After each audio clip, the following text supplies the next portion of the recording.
warahmatullahi wabarakatuh. Nama saya Lailatul Maghfiro dari kelas Manajemen D, NIM 1921056. Di sini saya akan menjawab beberapa pertanyaan. Berikut pertanyaannya.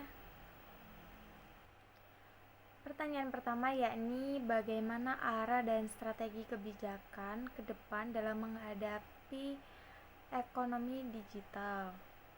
Selanjutnya, apakah kemajuan teknologi dan inovasi merupakan berkah bagi bangsa Indonesia?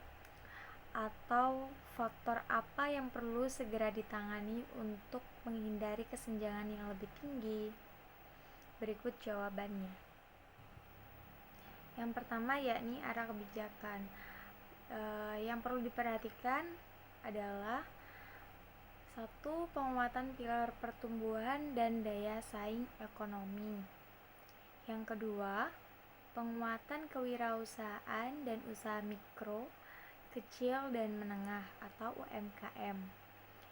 3. Meningkatnya nilai tambah, lapangan kerja, dan investasi di sektor real dan industrialisasi. Yang keempat, peningkatan ekspor dan penguatan TKDN. Selanjutnya yakni strategi. Strategi yang perlu diperhatikan, yang pertama, mengoptimalkan pemanfaatan teknologi digital dan industri. Selanjutnya, meningkatkan penciptaan peluang usaha dan startup. Yang ketiga, meningkatkan nilai tambah dan daya saing produk dan usaha kreatif dan digital. Yang keempat yakni peningkatan akses dan pendalaman pasar ekspor, marketplace UMKM. Menurut saya, teknologi dan inovasi bisa dibilang menjadi berkah untuk bangsa Indonesia karena bisa mendukung di sektor pemasaran, di sektor ekonomi dan lain-lain. Baik dari segi ekspor impor pun saya rasa itu cukup membantu. Selanjutnya, faktor untuk menghindari kesenjangan yakni meningkatkan kualitas pendidikan,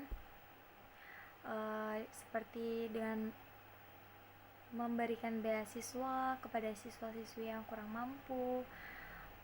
Selanjutnya, memperluas lapangan kerja dan mendukung kegiatan UMKM untuk masyarakat. Dan juga yang terakhir, program KB berpengaruh dengan menanamkan kesejahteraan dalam keluarga kecil. Soal selanjutnya yakni cara Bank Sentral menyikapi turunnya globalisasi dan meningkatnya digitalisasi.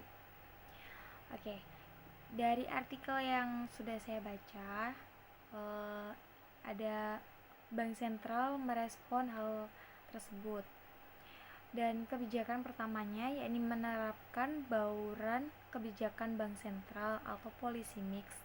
Kedua, perlunya memperkuat sinergi dan koordinasi antar pemangku kebijakan dengan meningkatkan transparansi dan komunikasi. Ketiga, perlunya memanfaatkan era digitalisasi untuk menjaga stabilitas dan mendorong pertumbuhan ekonomi, di mana Bank Indonesia menyusun visi SPI 2025 untuk mengintegrasikan ekonomi dengan keuangan digital. Soal nomor 3 yakni kebijakan fiskal dan moneter seperti apa saja yang sudah diambil pemerintah dalam menghadapi COVID-19 ini.